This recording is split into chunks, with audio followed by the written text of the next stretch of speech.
अब बात करते हैं उन डॉक्टरों की जो विदेश से पढ़कर आए हैं लेकिन लाइसेंस नहीं मिला, इसलिए खाली घर पर बैठे हैं।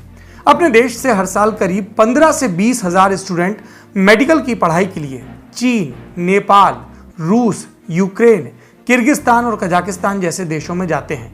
जब ये अपनी पढ़ाई पूरी करके वापस आते हैं तो इन्हें भारत में प्रैक्टिस के लिए एक टेस्ट देना होता है, जिसे फॉरेन मेडिकल ग्रेजुएट्स एग्जाम यानी कि FMGE कहते हैं।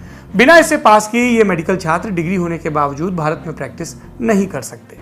ऐसे समय में जब हम इतनी बड़ी महामारी से जूझ रहे हैं, डॉक्टर्स की भारी संख्या में ज़रूरत है, फॉरेन मेडिकल ग्रेजुएट्स ये मांग कर रहे हैं कि उन्हें भी कोरोना के खिलाफ लड़ाई में शामिल किया जाए। सरकार थोड़ी सी ढील दे तो एक बार में करीब 20 हजार डॉक्टर मिल सकते हैं। ये डॉक्टर मुख्यमंत्री और प्रधानमंत्री को चिट्ठी लिखकर फ्री में काम करने के लिए भी तैयार होने की बात कह रहे हैं और इनका कहना है बस हमें काम करने दिया जाए। सुनिए ऐसे ही एक डॉक्टर की राय। नमस्कार, मेरा नाम सूरज कुमार है। मैं यूक्रेन से MBBS 5th ईयर का छात्र हूँ। बताना चाहता हूँ कि हर साल भारत देश से लगभग 20 से 25 हज़ार विदेश में MBBS करने के लिए जाते हैं। 6 साल वहाँ कोर्स करने के पश्चात वो भारत आते हैं। उन्हें एक एग्ज़ाम देना पड़ता है जिसका नाम है FMGE। पहले FMGE देना पड़ता था, अब भारत सरकार ने एक NMC बिल ला के उसे हटा दिया है और उसका नाम बदल दिया है नेक्स्ट, जो कि भारत और विदेश के दोनों छात्रों को देना पड़ता है। अब बात यह है, मसला ये है कि वो बच्चे सिर्फ 7 से 15% ही पास कर पाते हैं, बाकी अनक्वालिफाइड हो जाते हैं। वो बच्चे वेट कर रहे हैं इस पैंडेमिक टाइम में, जो इतनी भयावह स्थिति है। और भारत में लगभग 75% डॉक्टरों की कमी है। डॉक्टरों की कमी से भी मरीज मर रहे हैं। इसलिए मैं चाहता हूं कि भारत सरकार उन्हें ग्रेड मार्क देके या उन्हें ये FMG स्क्रैप करके उन्हें मौका दे, जिससे वो भारत देश को सर्व कर पाएँ। फॉरेन मेडिकल स्टूडेंट्स की मांग का समर्थन करते हुए cardiac surgeon doctor Devi Shetty ने भी कहा कि ये युद्ध काल है। इस समय हमें उस तरीके से फैसले लेने होंगे जैसे युद्ध के दौरान लेते हैं। हमारे पास बड़ी संख्या में ऐसे डॉक्टर हैं जो विदेश से डिग्री लेकर आए।